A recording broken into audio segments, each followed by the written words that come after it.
এই সেই খেমসংপাড়া দীর্ঘ 6.5 ঘন্টা ভয়ঙ্কর ট্রেকিং করে আমরা এখানে আসছি। কি যে কষ্ট এই খেমসংপাড়া পর্যন্ত আসা, তার মধ্যে যোগ তো আছেই। আমাকে এই পর্যন্ত 17টা যোগ কামড় দিয়েছে, আর যোগের অত্যাচারে কোথাও রেস্টও নেওয়া যায় না। আমরা এখন খেমসংপাড়ায় প্রবেশ করতেছি।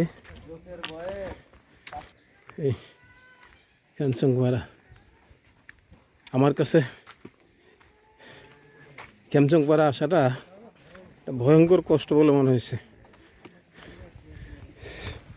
জানি না কালকে কৃষ্ণ সামিট করার সময় কীরকম হবে, কিন্তু এই পর্যন্ত আসাটা খুবই কষ্টকর, ভয়ঙ্কর একটা যার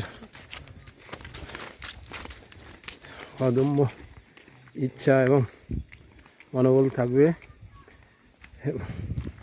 তারাই আসা উচিত। বিশেষ করে বর্ষাকালটা এরা আসা উচিত।